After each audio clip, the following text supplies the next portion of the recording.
What's up, everybody? Welcome into another episode of Profit Picks. If you are new, we do always start the show by being transparent. I don't have anything to report. I did not get involved yesterday. I just stayed on the sidelines. So, um, Vino, uh, curious, did you get to the window with anything yesterday? I wish I did. Honestly, I wish I did. Every game went over. That's usually right up my alley. um, talked a little bit here on the show. I thought maybe Las Vegas was in a good revenge situation, but didn't play against Dallas. Dallas did score pretty well against them again, 84, so the game went over. The Toronto LA game, I really don't know what I was thinking. Two of the worst defenses the WNBA hmm has ever invented should just hmm play over, whatever. But no, I stayed put, Ski, and rest on those laurels that we talked about yesterday, 21-3 over the last 12 days. So we'll see if we can get it together here tonight. Although I will say this before we even start. Again, I'm not as thrilled tonight. I like a couple of things, but I'm just not as thrilled tonight. Yes, we got to keep watching the same games over and over and over again. It's not very exciting. I mean, unless it's the playoffs. Um, Snorris says, "Would you guys consider giving player props?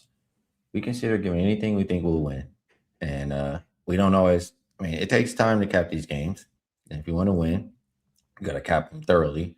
When you start looking at player props, becomes a lot more stuff you got to look at. You may not be starting, be able to look at, or I don't know. I'm not doing player props right now. I'm not doing it. NBA, I do some. I mentioned Marina Mabry yesterday. I said that you should probably play her points. I didn't play it, but I talked about it. So, am I gonna start playing player props just to play them? No, I'm sorry, but I will talk about some that stand out to me. Anything else before we get started here, Vino? We're all good, buddy. I'm not much of a prop player, so I apologize there. Like you say, it becomes even. I guess I would do baseball if I wanted to get all that time consumed here in the summer with the W. And I don't even know. Help me out here, Ski. I mean, the limits cannot be huge on WNBA player props. I mean, something small's got to move the line pretty drastically. I would think. I've never played them, so I don't know. But like you said, if I see something, sometimes there's a little revenge spot for these players coming back to a place um, where they once were, and we talk about it a little bit. But I'm just not a big prop player. What is this?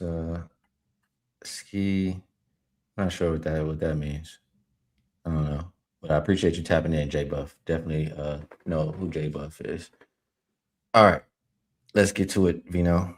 Washington and Connecticut opened up 4.5. Looks like 4 or 3.5. Total went from 163.5 to 164.5. Morrow, Sanaya Rivers, Haley Van Lith all out for Connecticut. Um, Little Page Bugs, game time decision for Washington. Washington's been playing good basketball. They're pretty healthy. They've been playing really well, but it's not too many times I want to line up and lay with the Mystics. I did do it one time recently, got away with it, one bet, but this is what the fifth straight travel, I think, for the Mystics. Um, Fifth straight home game for the Sun. Only thing is, I just don't love the injury report for Connecticut. Otherwise, I'd probably grab the plus 3.5 or 4 points. How are you feeling about Mystics and Sun? Yeah, a couple of things here, Ski. To your point, because I thought about it too. Washington as a favorite. I counted 4 times this year, 2-2. So nothing to write home about there. But obviously, Washington's been succeeding in the underdog role as of late in a big way, not necessarily as a favorite over anybody. And we know that Connecticut has succeeded as an underdog recently. We went over their ATS numbers the last few shows. I'll say this. When I looked at this total, 164.5, Washington is 8-8 over 164 this year. So right down the middle with getting to this total and above. Connecticut's 13-5 over 164 this year. But I have to take notice because 4 of those that got over 164 either hit 165 or 166, so you barely got there. And 2 of them got to 167. So it's like the numbers in a really, really good spot here. If you want to play it over, it's the margin of opportunity is razor thin in that instance. All that being said, I'll say this: Washington won here 9 days ago, 88-81. They came back in the fourth quarter and won. They did not have Kiki or IFN. They did not have Shakira Austin. Neither one played in that game. I remember we talked about that one. And I feel like I know you're on the right side of that game because I remember you said I wouldn't be so fast to run to the window with Connecticut. And it seemed like a really good spot for Connecticut. And I think Shakira was ruled out really late. Now I'm starting to remember. Yes, Um, I was on that and one. They so still covered. yeah, they played without those two and still got to 88 points. They shot 30 free throws. Citron went crazy. Onion Wary went crazy. And so Washington's proven they can get above their team total tonight, 83.5, without those two in this gym recently against this team. Without Morrow, without Rivers, Connecticut's depth shy. I don't know, Skee. The only thing that stopped me from side, and I see the number coming down, but the only thing that stopped me from Mystics was the fact that they're favored. But I still feel like they can get to 84 points tonight. I don't know what the final is going to be here, but when you can get to 88 without Kiki, without Shakira, and the other side is minus two pieces that played really well. Mora had a double-double in that game, and Rivers started, and I think she scored double digits. So I don't know. That's the way I looked at this one. Connecticut actually had allowed 85 or more in 7 straight games until the other night when Chicago just had that disastrous performance, right? Connecticut holds them to 63 because Chicago shoots 17% from 13% from 3-point land and 23% from the field. So I don't know. Connecticut still got the worst defense in the league as far as defensive rating is concerned. My attention, if I'm going to play this game, is on Washington team total over 83.5. Sun defense hasn't been the best. I'm not too mad at that play. We'll move over to the Fire and Sky. Repeat of what we just watched. This time the point spread opened 5. It's staying around that 5 number. Total slightly went down from the opener of 174 to 173. Harrison game time decision. Westfield game time decision. No Dejanay, no Sloop. I don't know. I mean, we just saw it. We saw the Sky pretty much do whatever they wanted to do. This time around, maybe Portland's not rusty. They don't have that week off, but is that enough to take the Portland side now, Vino? Or is it just going to be a repeat of what we just saw? It's great, right? How scared were we the other day to lay 3.5 with the Sky? And now they're laying 5, and we're like, man, you know what? They just blew them out. What is the other team going to do? Chicago shot like I think Chicago was in a good bounce back spot that night too, Skee, because they were off of that Connecticut game where they didn't shoot at all, and they shot 52% against Portland. I think part of the reason why I ended up on Sky first half the other night, and it's partially because I was lenient to lay 3.5. I would rather lay 1.5 first half, but I thought Carla Light was going to be out of the game, point guard for Portland. And Portland is the highest turnover percentage offense in this league with her on the floor. So with that being said, I thought, maybe Chicago can get their first half. They did. She did play. She will play tonight. Carly Samuelson was played that night. She was also listed as injured. I could see a little bit of a bounce back out of Portland here to stay within 5. Like I say, they're still the same two teams. Chicago just did a lot of things right offensively that they don't normally do. They had 7 players skiing double figures. The Sky did. They spread it around really nice. And I think that Natasha Cloud was 1 point. I think she had 9. I don't have the box score right in front of me here, but I think they could have had 8 players in double digits that night. The Chicago get over 100 again. They don't need it to cover 5, but I'm a little scared to lay 5 with Chicago. This is one game I stayed off of. I thought a little bit about maybe playing Portland team total over, a little bounce back offensively because between Light, oh my goodness, now I'm slipping here on the small forward's name, but they were 3 for 14 combined from the field. The girl that was traded from Golden State, but anyway, 2 top offensive players didn't shoot well for Portland in that contest. I don't know. I don't like this game really either way. Probably won't play. think think I'm in the agreement that if I am playing, it is a little bit appealing to take the fire. Not going to be rusty this time out. Just got whoop. Probably going to give a really good effort in this game. And Sky haven't been able to put together, any multiple good games. Yep, UCAPper Mabry is hooping, absolutely, and they need her to because they are missing some scoring over there. Last game, Dream and Valkyries, and this one, my bad. This one opened up -1 and still -1 for Atlanta.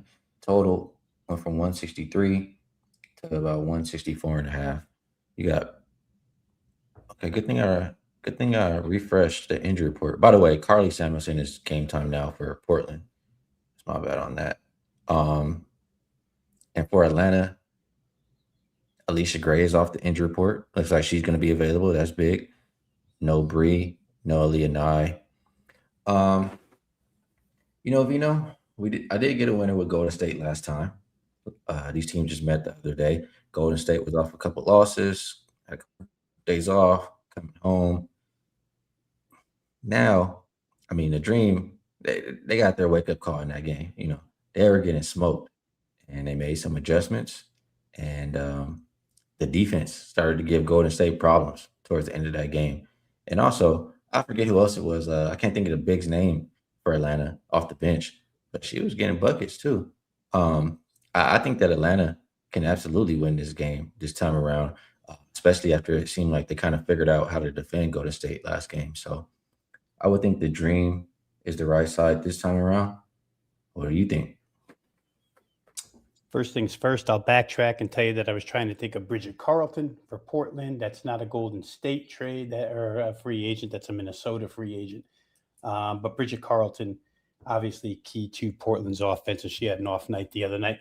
I'm glad to hear it, Skee, because this is the one I played. I played Atlanta to bounce back and get the win here. They did a lot of things right as far as the final statistics are concerned. And most of that, like you're saying, was done during that rally, fourth quarter, when they came back and showed some heart and came close even without Alicia Gray in that game. When I saw she was off the injury report a few hours ago, that started me thinking.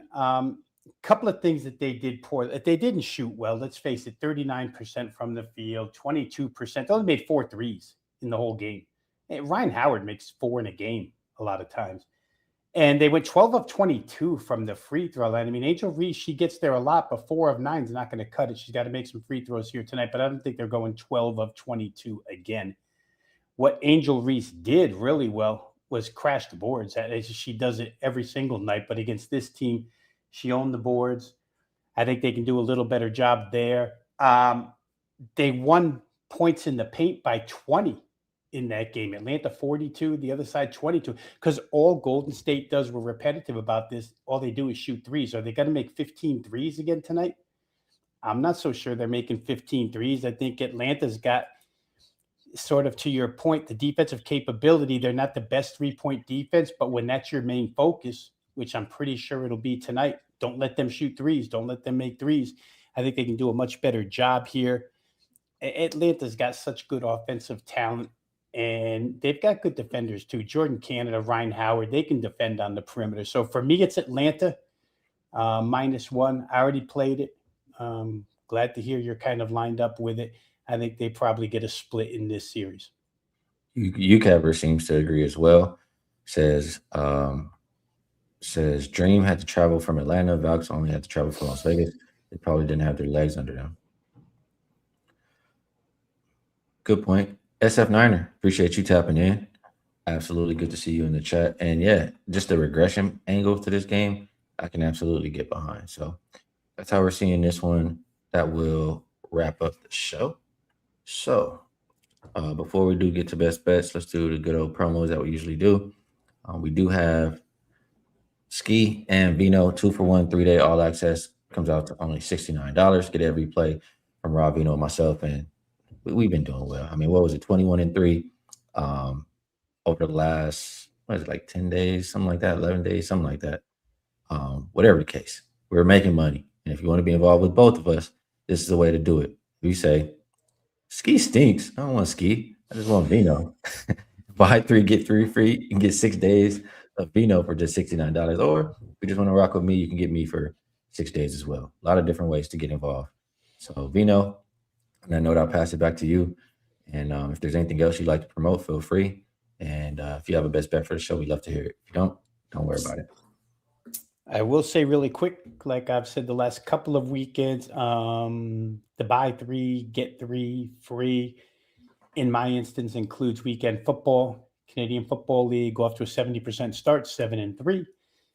CFL have a couple of big plays this weekend, so you'll get those included. And the 2-for-1 package, Skee and myself, like he just said, 21-3 over the course of the last 11 days. So really, really good there.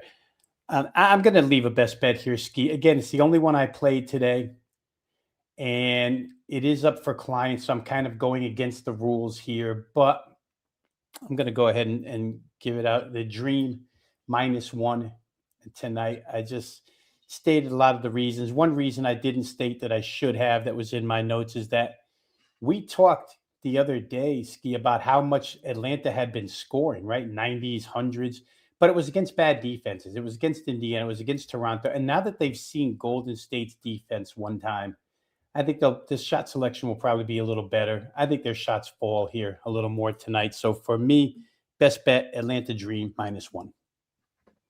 Yeah, I can agree with it. I just haven't actually got to the window yet. And I very well could. Very well could. I'm just taking my time today. You work hard, you play hard.